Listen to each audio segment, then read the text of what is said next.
இது திண்டாட்டம் தாங்க அப்படின்னு பேச நம்ம சகோதரி சீதா அம்மா ரொம்ப அழகா ஆஹ் அதையும் சொல்லப்போனா சீதாவை பத்தி சொன்னாங்க.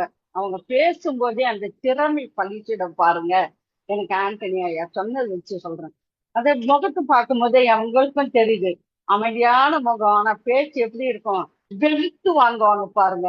உங்க வெளுத்து வாங்குற பேச்ச கேட்டு ரசிக்க நானும் அவளோடு இருக்கிறேன். சீதா அவர்களை அன்போடு அரங்கம் அழைக்கிறது. இது கொண்டாட்டம் அல்ல, பள்ளி திறப்பு என்பது திண்டாட்டமே என்ற தலைப்பில் பேசுவதற்காக வாங்க சொல்றது. நன்றிங்கம்மா.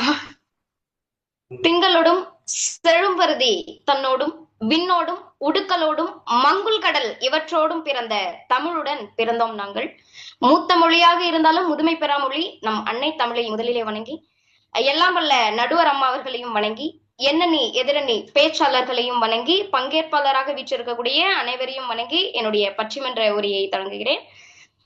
பள்ளி திறப்பு என்பது திண்டாட்டமே அப்படிங்கிற தலைப்புல பேச வந்திருக்கேன். நடுவர் அவர்களே, பள்ளி திறக்க போகுதுன்னு தெரிஞ்சு சந்தோஷமா போற மாணவனை பாக்குறதும் மரகத புறாவை பாக்குறதும் ஒண்ணு. ஏன்னா ரெண்டுமே ரொம்ப அபூர்வம் அப்படிங்கிற சூழ்நிலையில இன்னைக்கு பள்ளி திறப்பு அப்படிங்கிறது கொண்டாட்டம் எல்லாம் கிடையாது.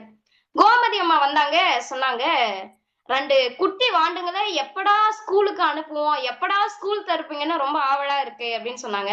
2 குட்டி சாத்தனை மேய்க்கிறதுக்கே உங்களுக்கு அவ்வளவு கஷ்டமா இருக்குதுன்னா, அந்த டீச்சர் பாவம் அவங்க வீட்டுல 2 குட்டி சாத்தனை மேய்ச்சிட்டு இங்க ஒரு 50-60 குட்டி சாத்தனை மேய்க்கிறதுக்கு எவ்வளவு கஷ்டப்படுவாங்க, எவ்வளவு திண்டாட்டமா இருப்பாங்க அப்படிங்கறத கோமதி மேடம் யோசிச்சு பார்க்கணும்.